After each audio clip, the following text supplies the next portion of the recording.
Welcome to this week's Desk Side Chat. Our topic of conversation for this week is creating an automated client-centric experience. And we have Katie Williams with us this week to help kick off that topic. Katie, thanks for joining. Thank you for having me. Now, Katie, I think you're a very important guest specific to this topic. Really trying to drive that automation scale is something that is particularly important for you in the practice that you've built. Before we dive into the topic, can you provide us with a quick background on yourself and your practice to kick it off? Yeah, definitely. Thank you. I think my background is important because my background is why I developed it, or why I've been walking down this path is more the way, because there's still more things I want to do. But with that being said, I have been in the financial industry since 1999. I started in 403Bs and I still do 403Bs. It's the core of my business. I would say 90% of everything I do is centered from 403Bs. So I really can't lose that. And I don't want to, let's be real. I don't want to lose that, but I have to stay focused on making that more efficient. So I have more time to myself and more time to grow other sectors of the business. When I started in 1998, I was solely a 403B representative. I only had my Series 6 license, life and health, and was a 403B representative. And then eventually got my Series 7, and then down the way got my certified financial planner designation and a couple others. And so really have grown along the way. And then it was interesting, once I got the CFP, a lot of advisors would tell me, you need to sell the 403B. You need to get rid of the 403B. And then you need to develop a niche and you need to become a planner in that niche. And it just made me shake my head and say, I have the niche and I think I'm pretty good at the niche. I just need to make the niche work for me, which really then that comment really made me approach my book differently than I had before. And I think, well, how do I say this? My clients answered my questions for me. If I just listened to my clients literally in every shape of that word or that phrase, that's where I'm developing the business. And so what I took from that was I am constantly saying the same thing. I'm constantly, I feel, answering the same questions. I am just push the tape and put play. It's an automatic business. It's a simple business. It's not an easy business. So that of answering the same questions told me I need to be presenting it to my clients in different forms. And then it was one specific example and I could see what was going on. I had a teacher call, because I work in K-12 schools with 403Bs, a teacher call, and I could just see what was going on. Is that her and her husband were buying a house and the mortgage officer had said, oh, you have a 403B, just take a loan against your 403B. The mortgage officer said this. Oh, yeah. Okay. Yeah. And so she called me to talk about taking the loan, or well, she didn't want to talk about it. She just wanted to take the loan. And I said, can I talk to you about it? You can do it, but can I talk to you about it so you know the pros and the cons? And I could tell she now had to go back and try to convince her husband and this mortgage officer that it probably wasn't the best idea for them in the long run. And I thought, holy cow, I'm like setting her to the wolves. So I wrote her a big email explaining everything I had just talked about, which then that led to me writing down every question that I got from clients. And I did it at the end of I did it after every, you write down the question every time. But then I would review at the end of the week all the questions I had. And if there was a common theme, or every couple of weeks, if there was a common theme, I would go write blogs based on that question. Because then what I learned is if I talk to somebody on the phone, I then follow it up with an email, which was a blog already written, So I'm not having to rewrite it. I might have to tweak a few things, but pushing that out to them. So now they can read it. They have heard it. They can process it. They can talk to loved ones with it. And what I found is they're making better educated decisions versus non-emotional decisions. And the loan with the mortgage officer for the teacher that was in the 403B, she didn't take the loan. So I thought that was good. Well, you're able to educate and help the client understand options. You Correct. approached it as, hey, it's something you can do, but let's talk about this and make sure it's going to make sense. So I want to get into a number of the tools and things that you've been using, but this really started, it sounds like, with blogs. Is that really kind of what made you go down the road of I guess introducing these other technologies as well? Absolutely. So it was really writing the blogs and then following up and making that repeatable and realizing I wasn't answering the same question to the same person as often.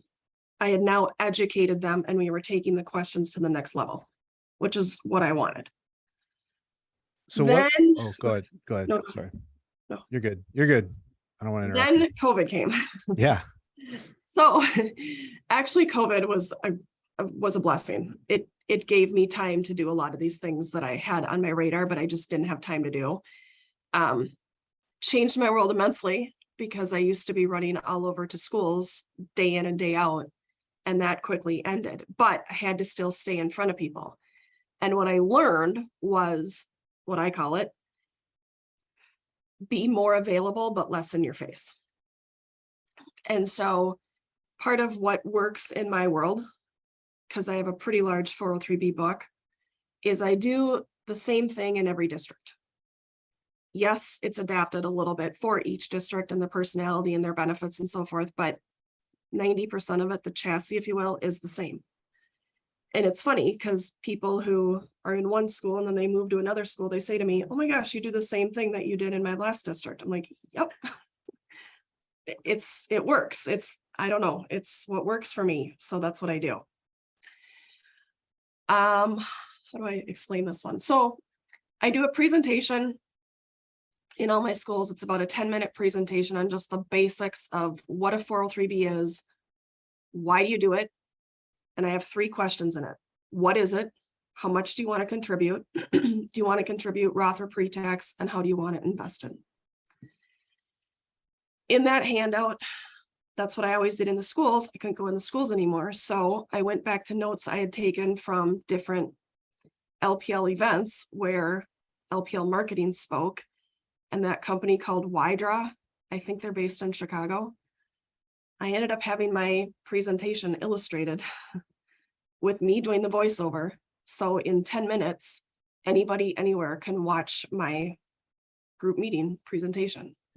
And so now that is streamlined down to if somebody emails me saying I want to enroll, or if I see somebody in the school who missed my group meeting who says I want to enroll, I have an already written email. I tweak it a little bit for each person. So it's different a little bit for each person, but they have to watch that video before I help them because it takes their enrollment meeting to be about the questions and the basics to now be about them again. And that's what I want. I want it to be about them and their concerns and their questions. So even if we have a meeting set up and they didn't watch it, I just say, well, you know what? Let's schedule another meeting and I want you to go watch the video. That's been hard for me to learn, but it's made my life a lot easier. A lot of this has been training myself too. Well, it's setting expectations, right? If you pick up the phone on a Sunday at 2:00 and you keep doing it, you're basically giving clients permission that you're available at all those times. And again, in your case, and it's so interesting. And you've told me about this, how the people will come out of the woodwork and tell you, Katie, you can't work with 403Bs. That's what are you doing? Why don't you sell that business? Like you were saying, it's not a matter of, it's not wrong. It's just, you have to do it and you have to service it in a different way. way, and it has to be done in a more efficient way. So you've kind of been put into this position where you've had to leverage these things. So can you tell us a little bit more, and we'll include the link to your Mhm. Y draw video, which I think will be helpful for others to see. Yeah. Can you tell us a little bit more about that process, kind of building and putting that thing together? Yeah.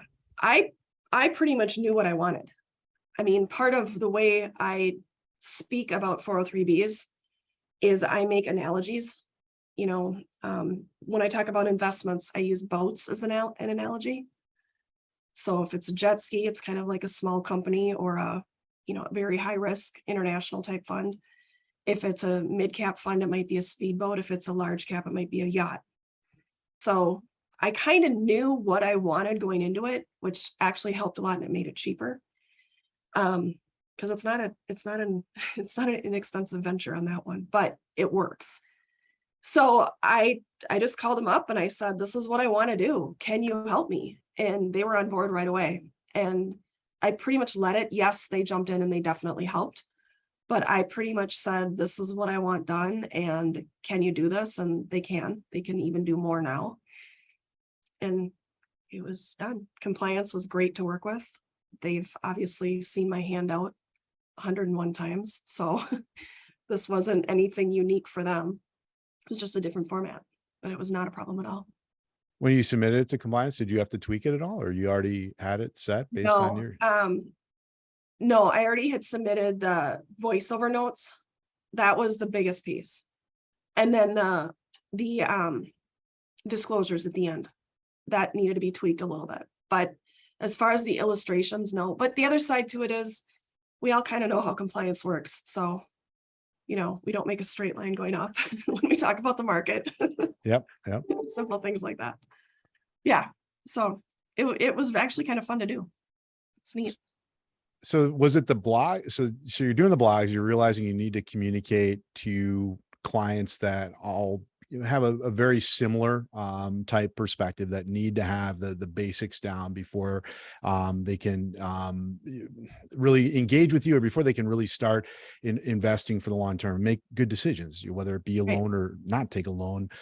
So was it the blogs that led into the Y draw? Is that was a progression? And I guess, what else are you doing to be more efficient in your client communication? Yeah, I would say they were two different things. The success with the blogs and actually just doing a blog. I'm not a writer. I mean, goodness gracious, that was like left field for me. But I learned a little trick. On your iPhone, if you take notes, go to the notes, it's already on your phone, and then there's a microphone there. I would just talk my blogs like I was answering the question, how would I speak it? And then, yeah, it times out in like 45 seconds and you got to hit it again to the microphone to keep going. And then you email it to yourself and then you edit it to make it readable. That was a huge, huge time saver. I mean, I could write 5 blogs in like an hour. And everybody thought I was actually writing them. I'm like, not really. I speak them and then I edit them. So that made it super, super simple. It was really COVID that made me have to do something where I can be in front of people. I tried doing webinars and doing the group meeting like PowerPoint, and that worked. Don't get me wrong, it worked, but it wasn't very dynamic. And everybody's schedules were so different. I was talking to some teachers who were putting in 11, 12-hour days and they didn't have any time to even breathe. And then other teachers were saying, no, actually, my life has gotten easier. So it was all across the board, the typical, 7 to 8 in the morning and 2:45 to 3:30 in the afternoon wasn't working anymore. So it was the Y draw video that really came from that. And then schedule once, which is the automatic, it's like the Calendly for LPL. That's a lifesaver. And now when people email me, can you talk? Can I enroll? Whatever. Again, it's included in my automatic email with the link to the Y draw video. It's the link to the scheduler and schedule a meeting. And I've had to tailor that because I found people were booking an hour-long meeting for a 5-minute question. So I had to kind of frame it like 15 minutes general review, basic questions, 30-minute enrollment, hour-long, financial planning, financial coaching type stuff.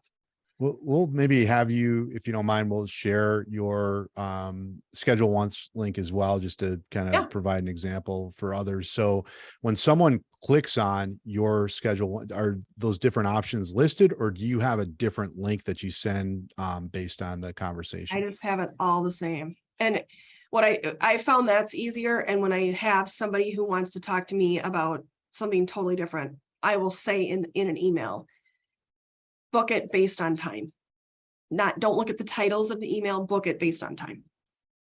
And that's been really helpful. And what I'm finding now is, and again, I think COVID brought it on that we're all more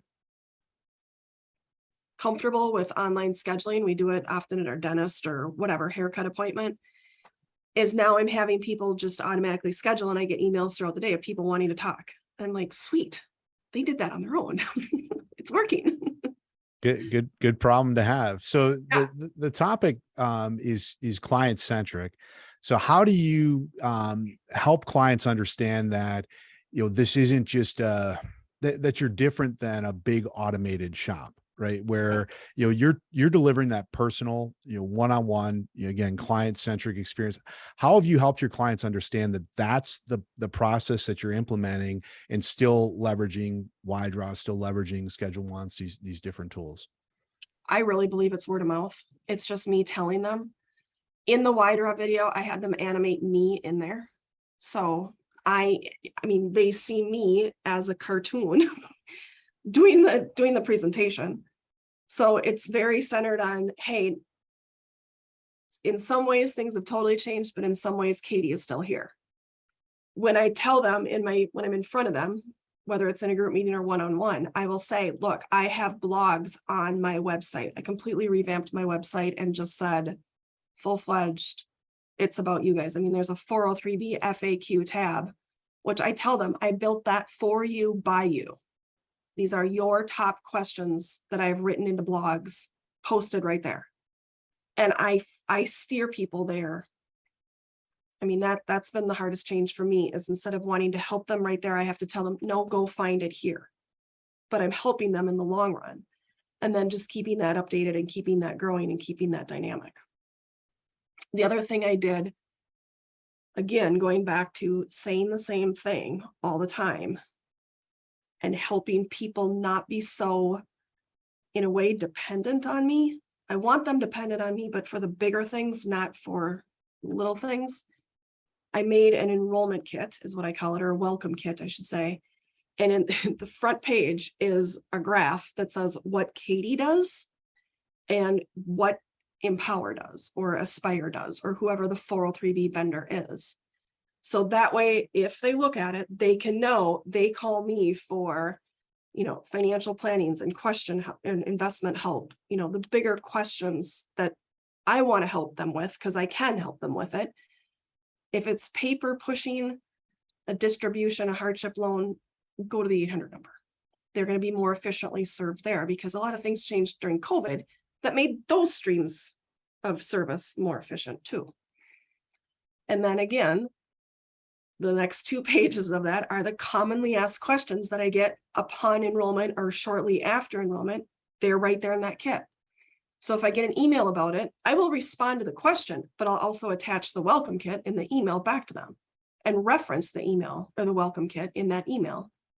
So again, it's teaching them to look for themselves.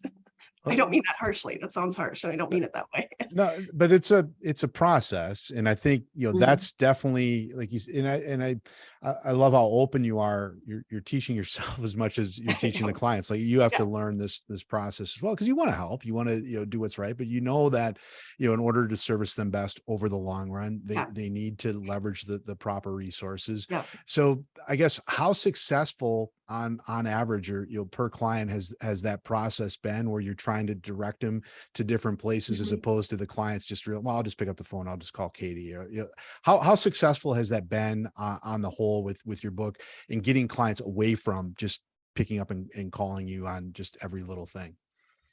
I think it's helped. I don't have an actual number on that. And I've only been doing it for this will be my second school year in the schools again, where I'm really introducing it.